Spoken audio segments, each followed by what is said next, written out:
Remember, we hit with our big muscles. Your legs are the biggest and strongest muscles on your body. So your stride length is going to vary depending on your stance. If you see that you're striding like this, that's overstriding. That's not an equilateral triangle. As Ted Williams said, the hips have to lead the way.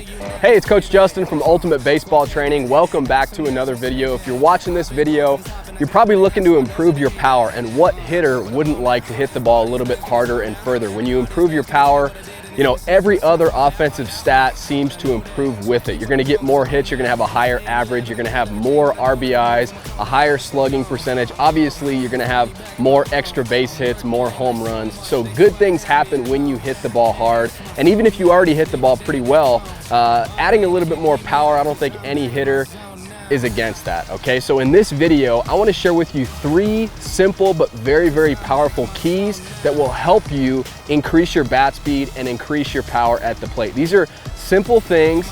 Maybe you've thought about them before, maybe you haven't. They're not very difficult to add into your swing. It's gonna take a little bit of time and a little bit of repetition. You've gotta get the muscle memory down, but I'm telling you, once you master these 3 things, watch out, you're gonna see a big time surge in your power. So let's get started.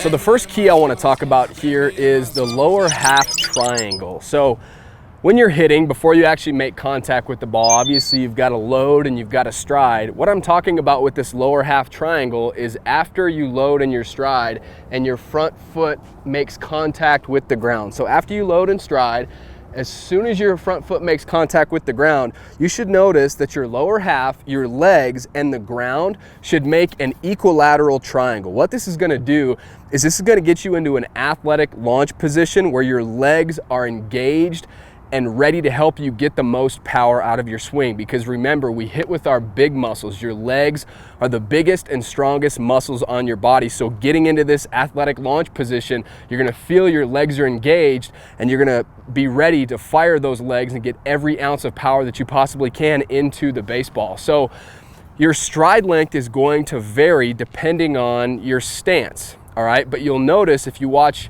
any of your favorite big leaguers, they might have different starting points, different stances, but when their front foot, after they load and stride, when their front foot makes contact with the ground, you're gonna pretty much see this equilateral triangle that I'm talking about here. So how does stride length affect this? Well, if you have a narrow stance, Cody Bellinger comes to mind. He has a pretty narrow stance. So for him, he's gonna have a longer stride in order to get to that position. Remember, the starting point, it's just that, it's a starting point. So he's more like this, and you'll notice that his stride is a little bit further to get him to this equilateral triangle position.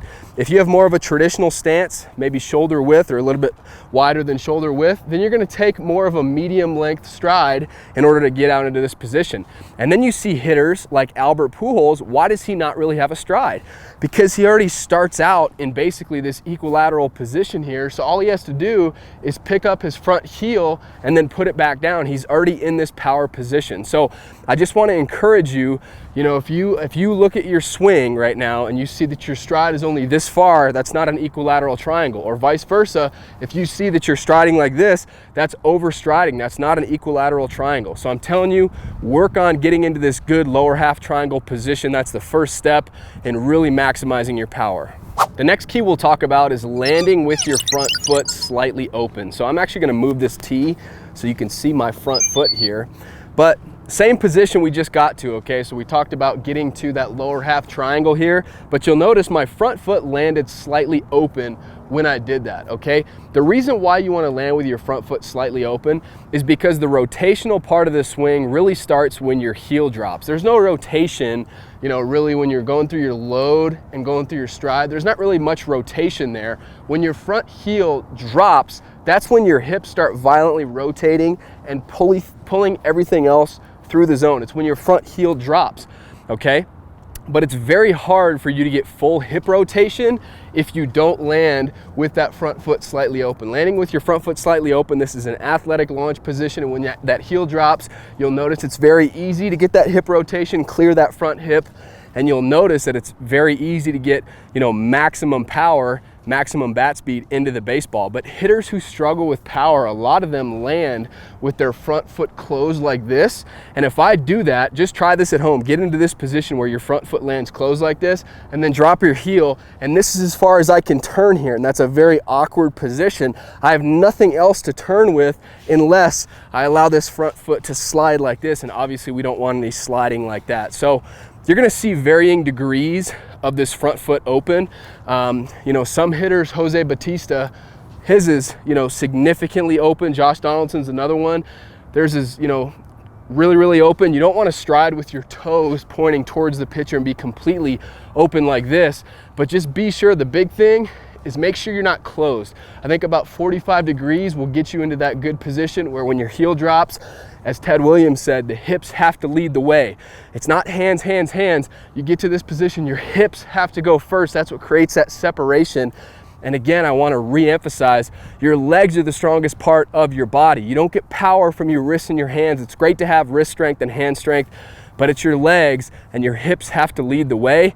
Landing with that front foot slightly open is going to allow you to maximize your hip rotation. All right, so we talked about that lower half triangle. We talked about landing with our front foot slightly open. Those are two things that happen obviously before making contact.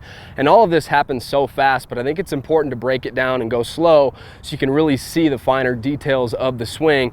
But those are what happens before the swing. Now I want to talk about something, this last key here, that happens, you know, at the point of contact and right after the point of contact. And that is stop and release. So that's the last key, stop and release. Okay, so I'm a firm believer that, you know, your hips violently rotate. A lot of hitting is rotational. I mean, there's a little bit of a linear component to it, but it's not just hands straight down to the ball like this. There is a violent rotation, but at some point the rotation has to stop. And at some point, you know, you get to the point of contact, some point you have to let it go and let your bat head explode and whip through the zone, okay? Otherwise, if you just rotate and rotate and rotate, you'll just spin and spin and spin and spin and spin in a circle, okay? So eventually, in order to get maximum bat speed, we want our bat to be traveling the fastest at the point of contact so we can really hit the ball flush and, you know, hit it max distance, right? In order to do that, we have to at some point release. So I want to really hammer this point home. I want you to think about having a bucket full of water, and you're going to throw that water towards the pitcher, not towards the third baseman, not towards the first baseman, towards the pitcher. Now, if I had a bucket of water, I'm not talking about like this. I'm talking about doing it with some power. So you would see that that would kind of resemble a baseball swing. You know, I'd go back like this, I'd load, and then I'd explode.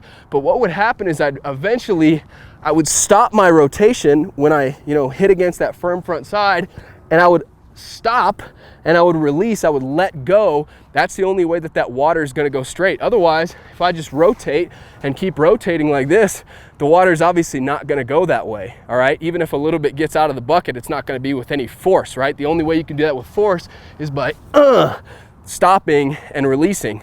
You can also think about, and try this at home, get a medicine ball and do rotational medicine ball throws. Again, throw it right at the pitcher. And you'll notice that yes, there's a huge rotational component, but at some point, you've got to let the bat head whip through the zone. You've got to let your hands whip through the zone with that medicine ball in order to throw it straight. So I think this is something, it's a minor detail, but it's something that you really need to emphasize, because it's something that I struggled with for a long time, and that was just trying to rotate, you know, more than I should, and not really having an emphasis on, yes, at the point of contact, you want to be connected like this, but eventually things have to stop and you got to let the bat head whip through the zone. So stop and release. I'm telling you, when you do that, you're going to notice that your power increases. I hope you enjoyed the tips that I shared with you in this video. As always, if you liked this video, please leave it a thumbs up. I'd really appreciate that, and subscribe to the channel. That way you never miss any of our upcoming videos we're coming out with every single week. So subscribe and be sure that your notifications are on. Just hit that little bell.